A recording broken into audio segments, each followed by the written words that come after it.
Kindly sit down. Thank you.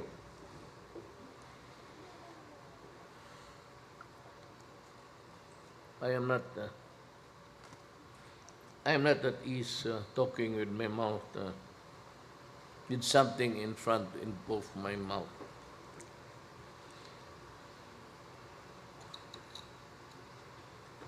Ito sa panglayo, hindi sa pagbasa. I am pleased to join the distinguished officials and personnel of the Philippine Drug Enforcement Agency, the Philippine National Police, and other law enforcement agencies, honorable judges, public attorneys, my fellow prosecutors, and other invited guests who are here to celebrate another milestone in our war against drugs.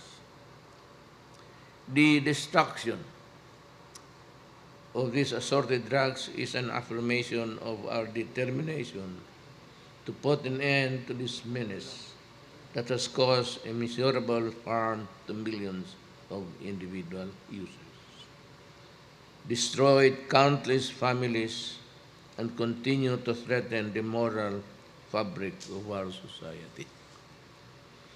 Let me take this opportunity to acknowledge the coordinated efforts of PDEA and the PNP, which led the seizure of more than 7 billion pesos worth of dangerous drugs that we destroy today. This adds up to more than 56 billion worth of illegal drugs that were already seized after more than 180 anti-illegal drug operations since the beginning of my administration. We will continue to work even harder, not only to suppress the supply of narcotics in our streets, but also to prevent our country from being used as a transshipment point for illegal drug trade in the Asia-Pacific region. Let me emphasize that our law enforcement agencies and the operatives, despite the extraordinary circumstances caused by the COVID-19 pandemic, these criminals do not cease in their nefarious activities. We must therefore remain steadfast in our campaign, not only by intensifying our operations against drug trafficking, but also by reforming our criminal justice system and addressing the root causes of drug abuse and dependency. I am asking the brave men and women of our law enforcement agencies, the prosecution service, and the judiciary to never waver in their difficult yet rewarding tasks. We already accomplished a lot in the past 4 years, and we can accomplish more in the next years to come. Ending illegal drug trade means securing the future of our nation. Together, let us make a drug-free Philippines the greatest legacy that we can leave behind to our children and the succeeding generations. Before I say salamat po lahat, I'd like to just give you my own part of the narrative of this afternoon.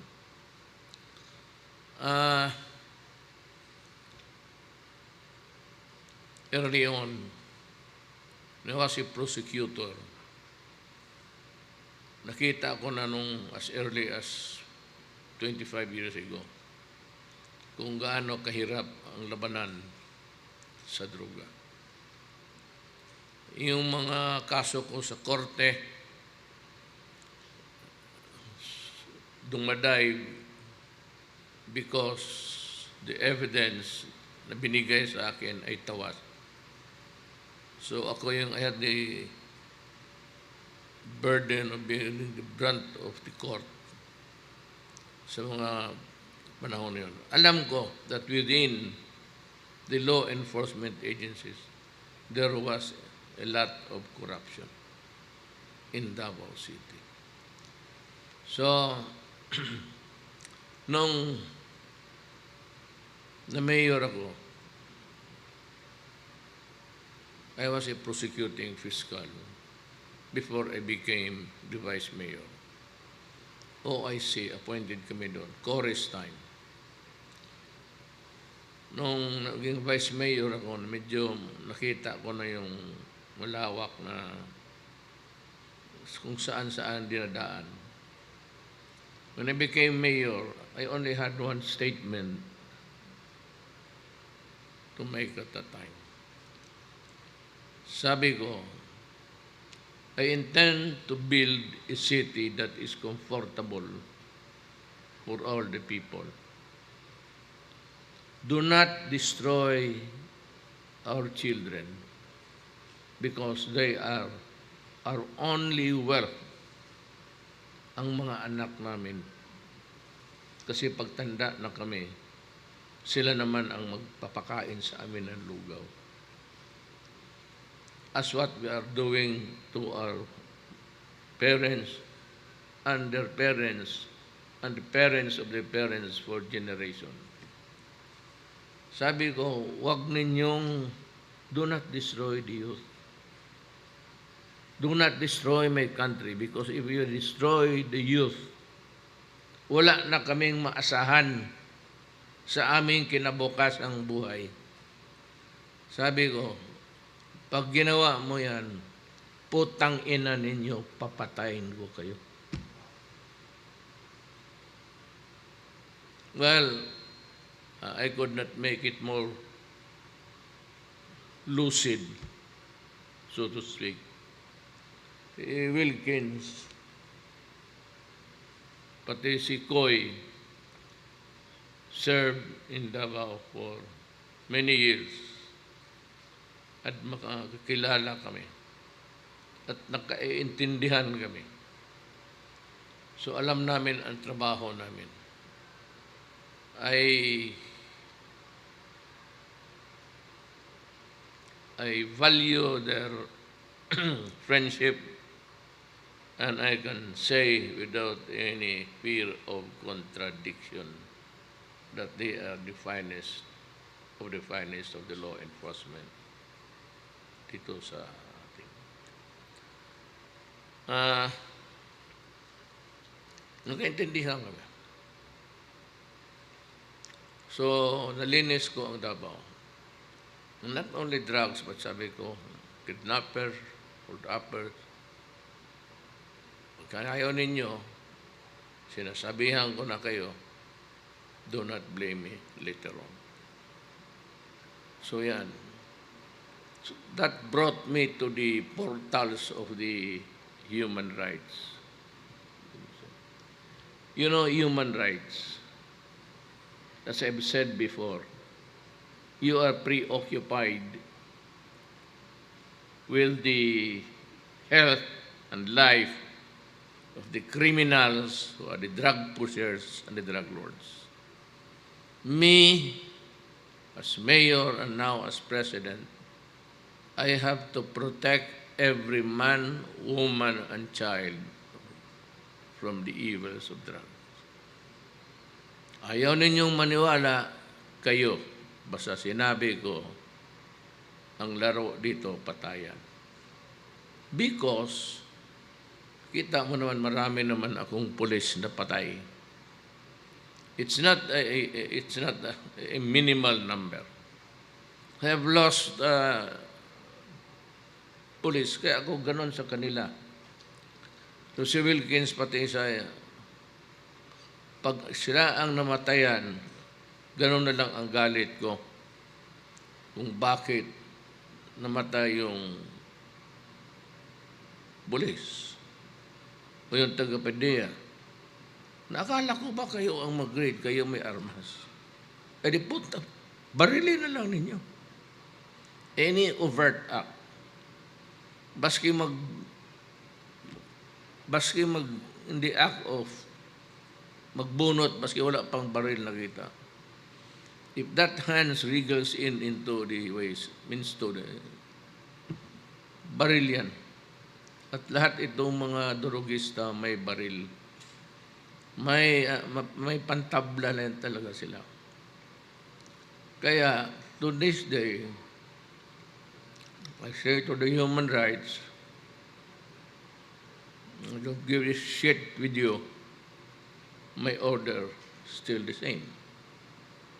Kaya kung ayaw nila, palamin nila kung saan, ako na mismo. Kasi galit ako. Let me just stick to one topic dito sa droga. Itong 5, isang pamilya.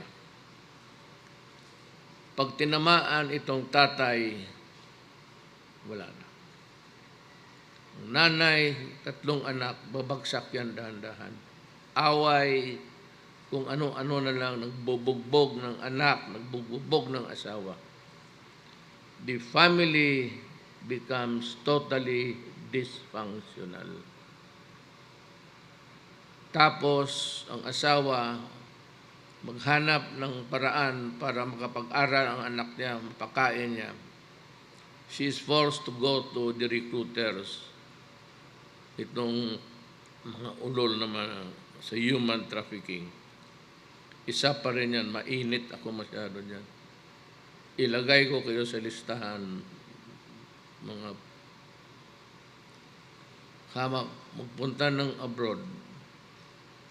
Maiwan ang bata, teenager, yung isa, ibigay na lang doon sa tatay. Ultimately, magsabog-sabog yan. Ang tatay, may trabaho at magkano schedule niya? 300 a day, 500. 200 yung isang tira. Ewan ko magkano ng street level. Wala, sasabog yan. Itong asawa magpunta ng Middle East. Hindi naman sa lahat ng lugar.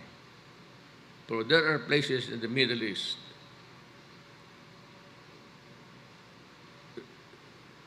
when you work for them, you are a slave, either because you are paid or because you are bought from the slave markets of Africa.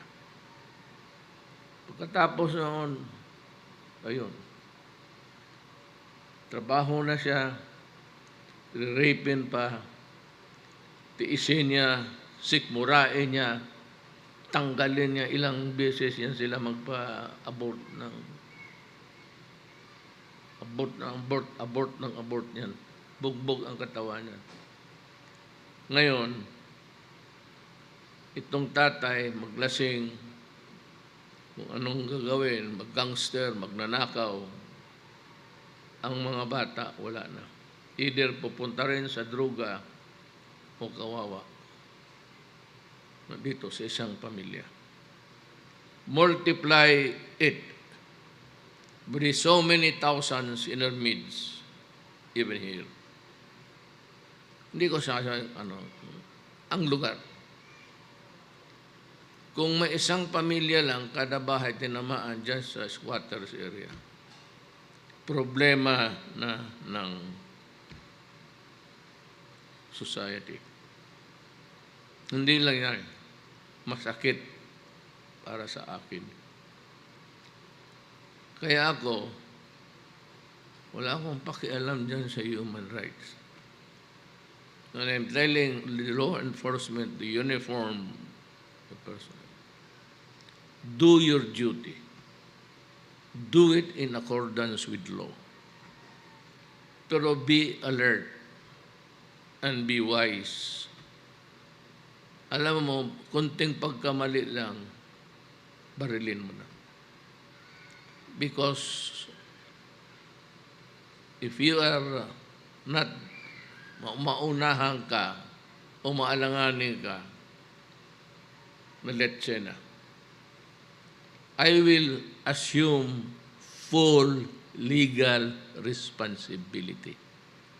Akin yan. Yang human rights, ako ang magharap niyan, hindi naman kayo. Ako ang kung saan nila gustong, sabi ko, pagkatapos ko ng presidente. Fine. Sayang naman pinagpraktisan ko sa korte, putang ina kung hindi ko libre ang sarili ko. Remember, I never mentioned any particular name. I said, go out and destroy. Yan ang sinabi ko dito sa dalawang ito.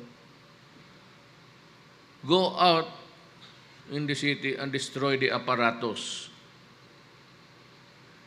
Sabi ko. Do not kill intentionally or killing the murder. But kung may baril at nakabunot pa lang o nasa baywang na, barilin mo na. Kasi bubunot talaga yan at ikaw ang mamamatay. So that's my only message to you. Huwag kayong matakot. Ako ang harap niya. Akin niya.